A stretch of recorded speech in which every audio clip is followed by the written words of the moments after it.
아는 자와 알려지는 것을 분별하는 이분법을 초월해야 할 필요성과 그렇게 할 수 있는 가능성이 초기 불교 교리 속에 명백하게 나타나 있다. 그곳에서는 세간에서 우리 존재의 본성을 가리고 있는 정신적 왜곡이 냉철한 지혜 속에서 관찰된다. 뿐만 아니라 동시에 우리가 그 왜곡을 근절하고 그것으로부터 벗어날 수 있는 아이디어가 설해져 있다. 설해져 있다라는 말이 있나요, 교수님? 밝혀져 있다라고 돼 있지 않나요? 설해져 있다. 음, 오케이. 아이디어가 설한다는 말이 설해져 있다라고 표현됐는데, 설한다는 말은 아마 말씀 설자 같은데. 아, 말씀 절자? 야, 네네네. 아, 네네. 그렇군요. 네.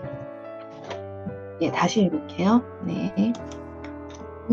아니, 일반적인, 일반적으로 사용하는 말은 아닌 것 같아서, 예, 그래요. 말씀설이라고 하면 이해가 되긴 하는데, 예, 네네. 예. 예, 다시 읽을게요. 예, 뿐만 아니라 동시에 우리가 그 왜곡을 근절하고 그것으로부터 벗어날 수 있는 아이디어가 설해져 있다. 이 가능성이 인정되고 있을 뿐만 아니라 이 가능성이 성취될 수 있는 방법들도 밝혀져 있는 것이다. 초, 초기 불교 교리 속에 명백하게 나타나 있는 것을 설명하는데, 그곳에서는 세간에서 우리 존재의 본성을 가리고 있는 정신적 왜곡이 냉철한 지혜 속에서 관찰된다. 이제 이 부분이 원문에는 이렇게 얘기하고 돼 있어요. There are mental distortions which obscure to us the nature of our being in the world are viewed in a merciless light. 여기서 어떤 통찰 중심으로, 지혜 중심으로 우리 스스로가 우리의 존재의 본성에 대해서 무지한 부분을 아주 냉철하게 밝혀내고 있다. 이렇게 설명하고 있죠. 그 nature of our being이라는 우리 존재의 본성 자체, 우리의 존재의 본성이 무엇인가 하는 것에 대해서 우리는 알지 못하고 있다. 그 존재의 본성에 대해서 깨치지 못한 것을 불가해서는 이걸 이그너런스를 우리말로 무지라고 얘기를 하는지 뭐라고 번역을 하죠. 12연기에서 첫 번째가 아마 이게 무지를 지혜 없음이라는 얘기입니다. 그래서 지혜를 통해서 우리의 본성을 명백하게 밝혀주겠다고 하는 게 초기 불교의 입장이에요. 그래서 여기서 그 탐구 정신이 아주 철저해요. 철저하게 우리의 내면 세계를 탐구해서 우리의 본성이 무엇인가를 탐구하고 있다는 얘기예요. 그러면서 뿐만 아니라 동시에 우리가 그 왜곡을 근절하고 그곳에서 벗어날 수 있는 아이디어가 설해져 있다. 이 얘기가 그러니까 우리의 본성을 철저하게 알려고 하는 이런 노력과 함께 at the same time 동시에 the idea that we can eradicate and break free from them is proclaimed. 그러니까 우리가 어떤 무지 속에 있는지 무명이라고 얘기를 하는 것 같아요. 아마 일반적으로 쓰네요. 무명으로부터 여러 가지 괴로움이 생겨난다. 이렇게 무명이라고 하는 것 자체가 정말로 무식하다는 얘기가 아니라 지혜롭지 못하다는 얘기를 무명이라고 얘기합니다. 밝음이 없다는 쪽이죠. 그러니까 실상을 볼 수 있는 능력이 없다는 것을 무명이라고. 그래서 이건 상당히 철학적인 개념이에요. 단지 글을 모르거나 지식이 없다는 게 아니고 지식이 아무리 많아도 무명의 상태에 지혜가 없음을 얘기하는 거죠. 지혜가 없음으로부터 온갖 괴로움이 시작된다. 이렇게 보고 있는 거죠. 그래서 여기서 설하고 있는 것은 그 디스토션, 왜곡된 사고로부터 이 무명으로부터 벗어날 수 있는 가능성을 명확하게 밝히고 구체적인 방법까지 제시하고 있다는 얘기예요. 이분도 불교에 심취한 분인데 불교에서 보니까 우리가 우리의 본성에 대해서 알지 못하고 거기에 무지한 부분 때문에 우리 중생들이 그 괴로움에서 벗어나지 못하고 있다. 괴로움이 일어나는 근원에는 문명이 있다. 그 지혜가 없음이 있다. 지혜의 결핍, 이걸 무명이라고 얘기하는 것으로 받아들이면 어떨까 싶어요. 그래서 구체적으로 이 무명으로부터 벗어나는 방법에 대해서 지금 설명하고 있는데, 그 다음 단락으로 가보죠.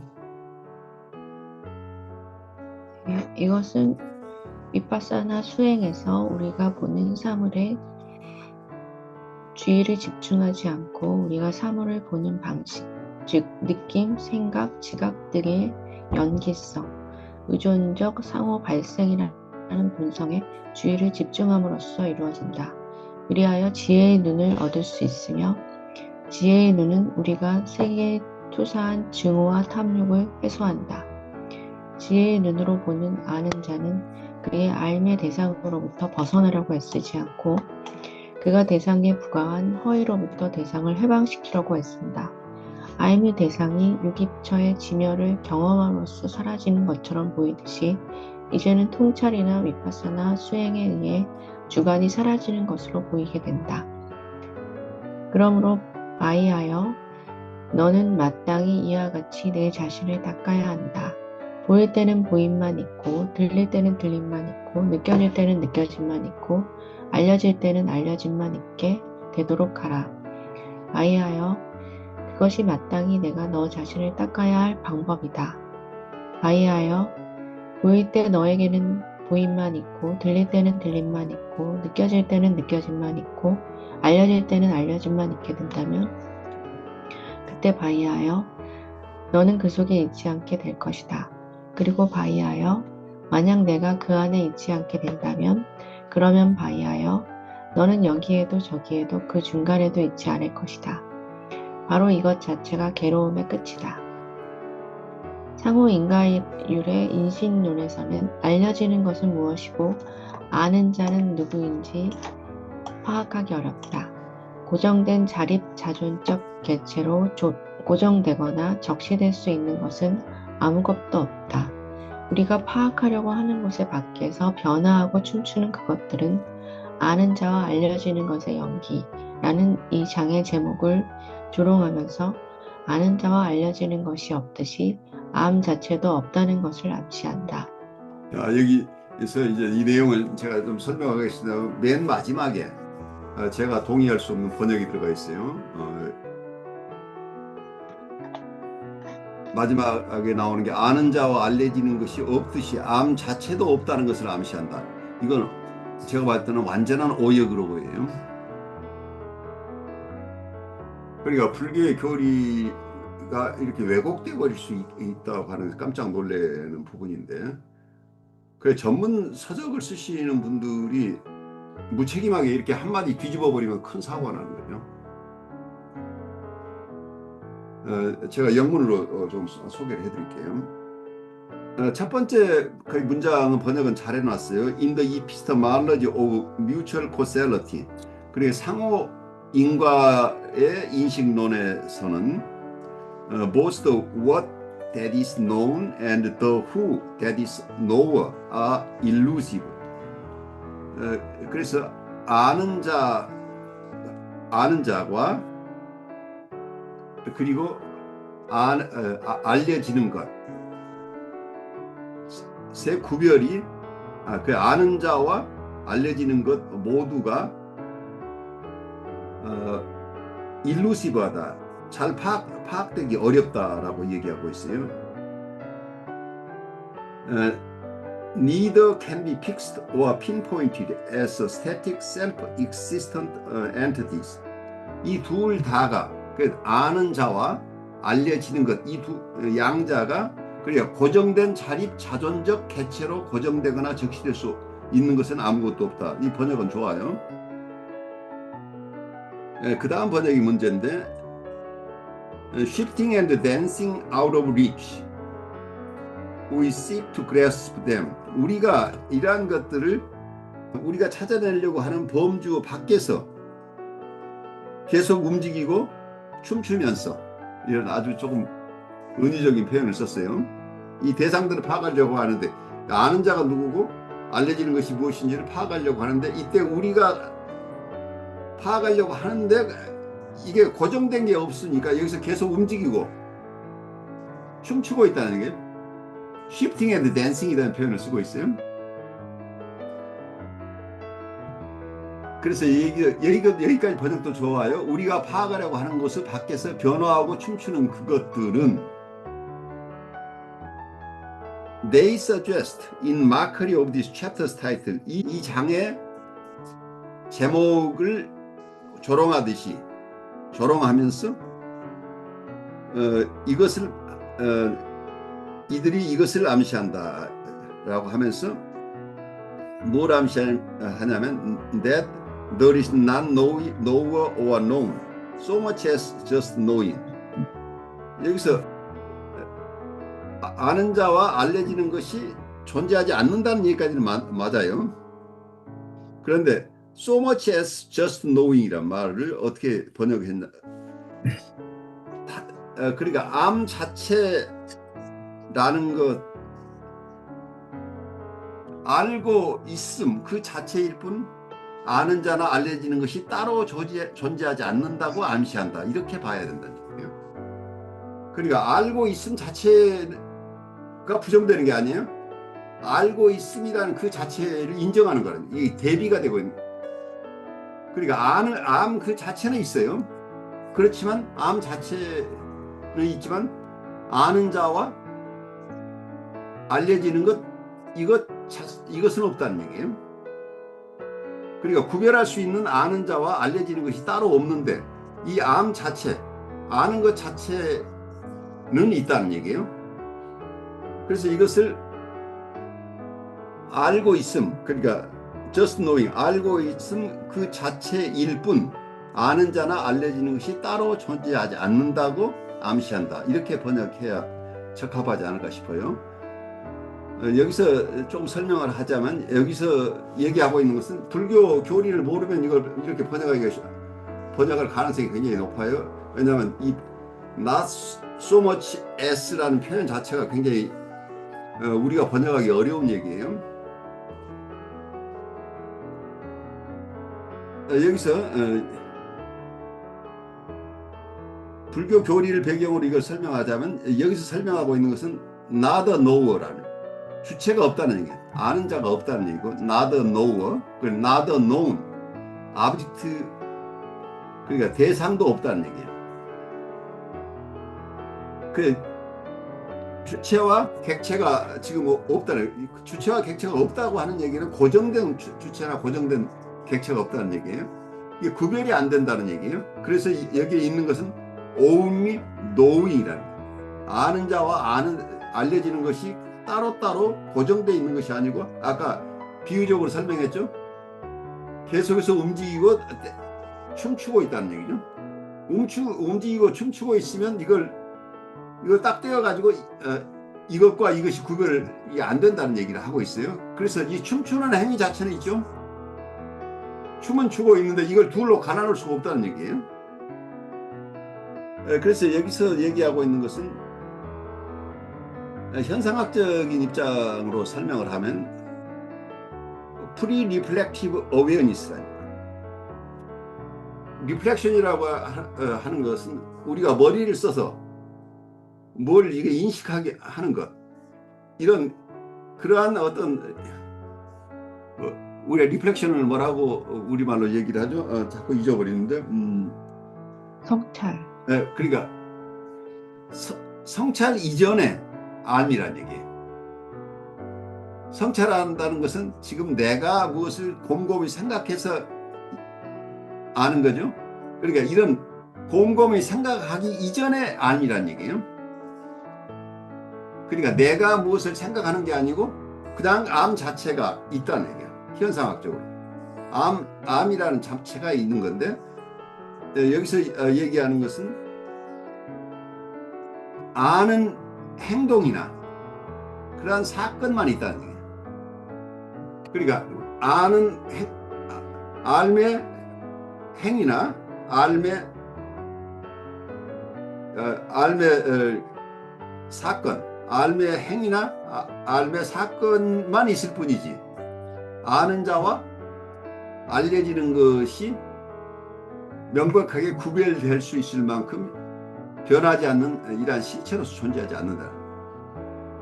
이게 어쩌면 굉장히 이 주제의 결론이에요. 근데 결론 부분에서 이것을 거꾸로 번역을 해버리면 지금까지 공부한 내용이 다 뒤집혀버려요. 그래서 영성이나 철학 쪽에서 우리 번역서 중심으로 공부하는 게 굉장한 위험성이 있어 보여요. 경우에 따라서는.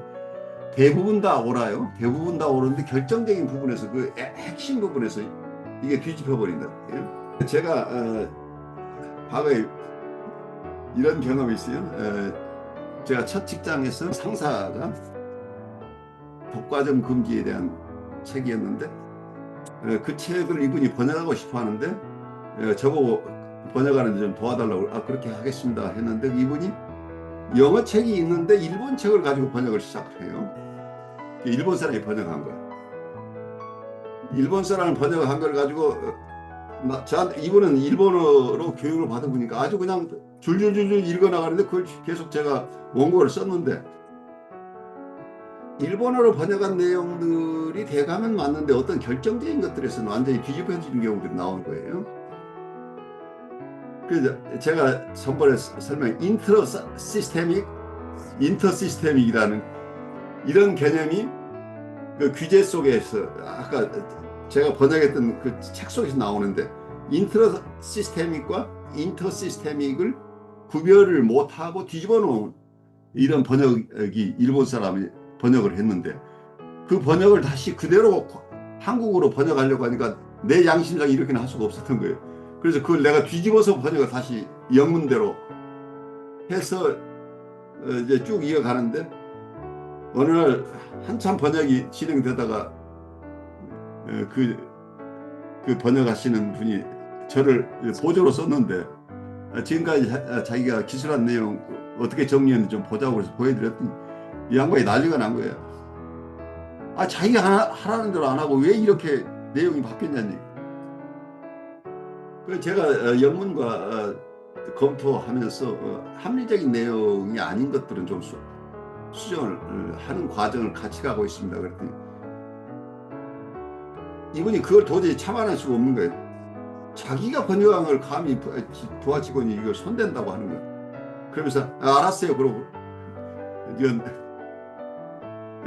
나보다 늦게 들어오는 직원을 불러가지고 그 직원한테 이제 그 일을 시키더라고. 그래서 결국 그 책이 나왔어요. 근데 나는 그 책이 실제로 무슨 출간되긴 거기보다는 어떤 그 조직에서 그 관련된 업체에 참고 자료로 배포한 책인데 그건 굉장히 실무적으로 중요한 책인데 그 책이 발간돼서 어느 그 업체에 가서 보니까 그 책이 발간된 것들을 가지고 사람들이 참조하고 있는데 제가 참 부끄럽더라고요. 그때. 그래서 번역이라는 게 굉장히 어려운 것이다는 걸 제가 느꼈던 게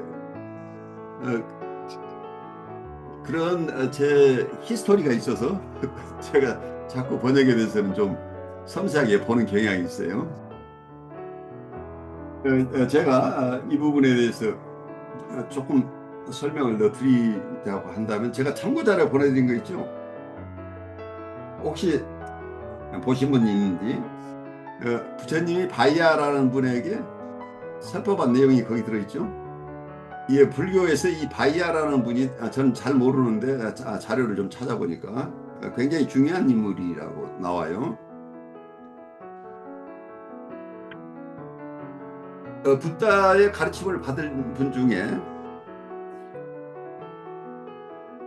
즉시 깨달을 수 있도록 가르쳐준 근데 부처님의 직접 가르침을 받고 바로 깨우침을 얻은 분이라고 이렇게 알려져 있어요. 그리고 이 붓다가 가르치는 방법이 굉장히 다양했었는데 그 보통 불교에서는 근기에 따라 가르치는 방법이 달라진다고 그래요. 수행을 하는 사람이 어느 정도의 근기를 가지고 있는가에 따라서 그 스승들이 그분에게 어떤 방식으로 가르치는가가 각각 달라지는데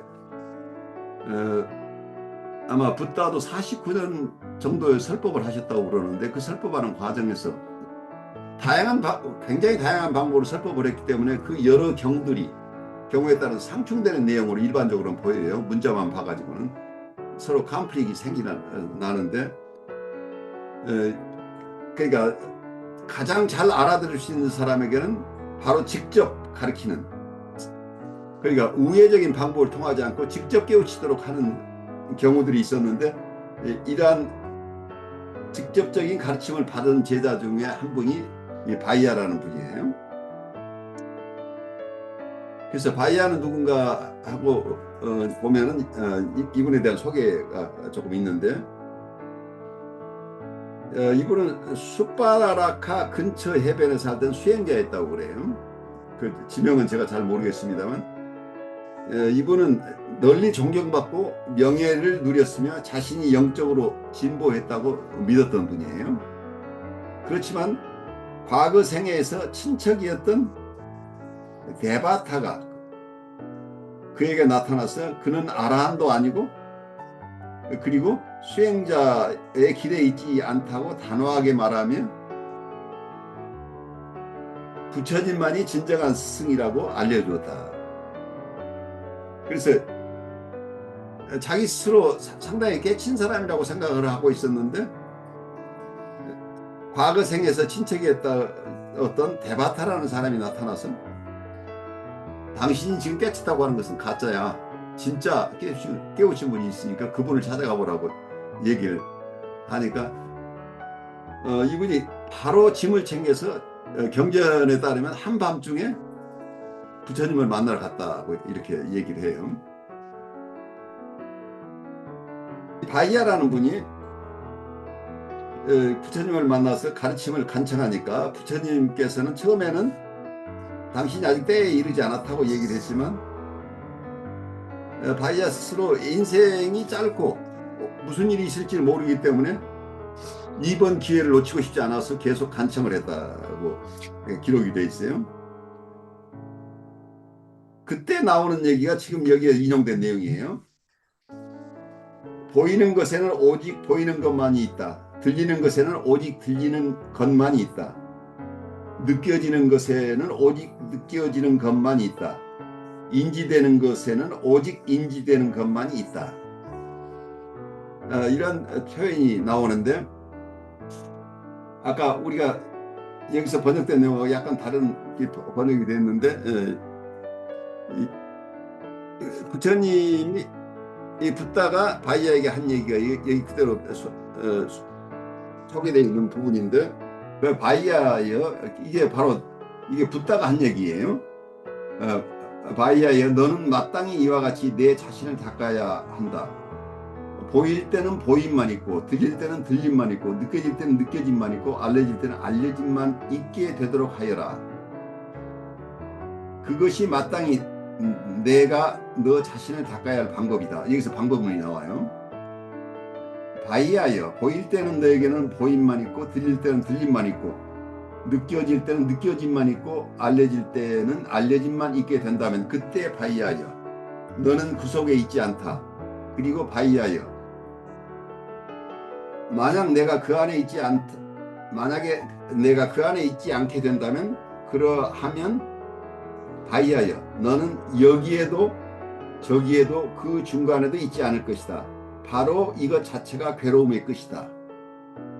그러니까 너는 여기에도 없고 저기에도 없고 그 중간에도 없다. 그럼 결국은 결론이 뭐예요? 너는 없다. 무아를 설명하고 있는 거죠. 너라는 실체가 변하지 않는 실체로서의 너는 없다. 그 얘기를 지금 설명하고 있는 거예요. 그러니까 이분이 직접 알아들을 수 있도록 비유를 거치지 않고 바로 불교의 진수를 전한 말씀이죠. 여기서 보면 이 바이야의 어떤 이게 전설인지 어떤지는 모르지만 바이야에 대한 어떤 기록들이 중요한 이유는 불교 사상의 진수를 표현하고 있다는 얘기예요. 즉각적인 깨달음 여기서 얘기하고 있는 것이죠. 즉석에서 깨달음을 얻은 몇 분 중에 하나라. 그러니까 여러분 오늘 여기 이 구절만 여러분들이 잘 이해하면 바로 불교의 진술을 깨칠 수 있다는 얘기예요. 그러니까 무아를 깨달은 과정인데 이거 가장 직접적으로 설명한 거래요. 변하지 않는 주체도 없고 변하지 않는 객체도 없다. 이것은 계속해서 변화하는 것이다. 거기에는 오직 그 암 자체만 있다는 얘기예요. 그러니까 아는 행위 혹은 알의 사건, 어떤 사건들만 강물이 흘러가고 있듯이 그 강물의 흐름 자체는 있다는 얘기예요. 이런 강물의 액티비티는 있지만 변하지 않는 실체로서의 강물은 없다는 얘기예요. 그리고 여기서 중요하게 보는 것은 주체와 객체가 변하지 않은 주체 객체가 없다는 얘기예요. 그러니까 요즘 이 얘기는 양자물리학의 견해하고 일치하는 얘기예요. 미립자가 계속 춤추고 있어요. 계속 변모하고 있어요. 바라보는 사람이 있는 경우하고 없는 경우가 달라진다는 얘기예요. 그러니까 고정된 객체도 없고 고정된 주체도 없다는 얘기예요. 단지 이 바라보는 행위만 있다는 거예요. 그 암 자체만 있을 뿐이지 아는 자와 알려지는 것이 고정되어 있는 게 없다는 얘기예요. 대상 자체가 계속 변하고 있다고 한다면 내가 관찰하는 대상이 변하는 것을 그 변하는 것을 아는 나도 계속해서 변모하고 있는 거죠. 그래서 이 내용이 즉각적인 깨침을 주었다는 부분에서 중요하다고 여기고 있고 이번에 이 가르침이 선불교나 그 다음에 요즘 현상학적인 명상 이런 데서 많이 인용된다고 그래요. 여기서 그러니까 무아를 깨치는 방법인데 여러 가지로 연구한 결과가 아니고 어떤 개념적인 분석, 상징의 세계를 건너뛰어서 즉시 깨친다는 얘기예요. 그 나라는 게 무엇이고 나는 이렇게 형성되기 때문에 그렇기 때문에 내가 없다 이렇게 좀 그렇게 어쩌면 굉장히 이기적으로 지성적으로 이렇게 가르침을 주는 게 아니고 여기에서는 그냥 볼 때는 보는 것만 있고 들리는 것은 들렸을 때는 그 들림만 있고 그러니까 보일 때는 보임만 있고 들릴 때는 들림만 있고 느껴질 때는 느껴짐만 있고 알려질 때는 알려짐만 있다는 이런 그 현상 자체는 있어요. 그렇지만 변하지 않은 걸 인식하는 주체와 인식되는 객체가 고정되어 있는 게 없다는 얘기예요. 결국 그 속에서 어떤 제법 무아라는 모든 존재에는 고정된 게 없다라는 개념과 재행무상 어떤 것도 다 계속해서 변모해 간다. 모든 현상은 끊임없이 변모해 간다. 제법무와 재행무상 이런 불교의 근본 교리가 이 속에 이 짤막한 바이아에 대한 가르침 속에 다 들어있다는 얘기예요. 대상에 고정된 것이 없고 주관도 고정된 게 없다. 그래서 단지 거기에는 그 알미나 경험 그 자체만 있다는 얘기를 하고 있어요. 그런데 우리는 부질없이 끊임없이 변모하는 대상이나 변모하는 자기를 고정된 것으로 고착시키려고 하는 것 때문에 괴로움이 생겨난다. 그래서 마지막에 나오는 얘기가 아까 그 얘기를 하고 있죠. 너는 여기에도 저기에도 그 중간에도 있지 않을 것이다. 바로 이것이 괴로움의 끝이다. 이 말은 너라고 하는 실체가 너라고 하는 존재가 고정된 너라고 하는 존재가 아무리 찾아봐도 여기에도 없고 저기에도 없고 중간에도 없다. 이 세상 어디에도 변하지 않은 너의 모습이 없다. 이게 아상이 없다는 얘기를 하고 있는 거죠. 일반적으로 우리가 나라고 하는 것은 나라고 하는 일반적으로 세간에서 얘기하는 나라고 하는 것은 존재하지 않는다는 얘기를 설파한 거죠. 그런 점에서 이 설화가 무아의 가르침, 그것도 직접적인 가르침, 그래서 즉각적인 깨달음으로 이제 이어지는 어떤 그런 설화라고 얘기할지, 어떤 그 기록인데, 여기에서는 간절한 뭐라고 할까요? 깨우침을 얻겠다는 간절함이, 그리고 즉각적인 행동을 통해서 이분이 그 해방을 맛봤다. 어떤 리버레이션이라고, 해탈이라고 해. 해탈을 얻는 길을 이분은 부처님에게 간절히 요구할 때 이분은 이미 준비된 사람이었어요. 그러니까 충분하게 그동안 준비가 돼 있었던 분이기 때문에 이런 깨우침을 얻을 수 있었던 거죠. 이미 자기 스스로 널리 존경받고 있었던 사람이라는 얘기예요. 그렇지만 그 깊은 깨침까지 가지는 못하고 있었는데, 이런 정도 준비된 사람이 있기 때문에 부처님이 바로 이분이 알아들을 수 있도록 어떤 우화를 거치지 않고 비유법을 쓰지 않고 직접 가르쳤다는 얘기예요. 그래서 여기에 담겨있는 이 내용 자체가 진수라는 얘기예요. 저는 뉴욕에서 혁신 라이프 코칭 연수원 이나버티브 코칭 센터를 운영하고 있으면서 서울에 있는 한국임상정신분석연구소의 공동소장으로 일하고 있는 신현근 정신분석학 박사입니다. 여러분 시청해 주셔서 감사합니다. 고맙습니다.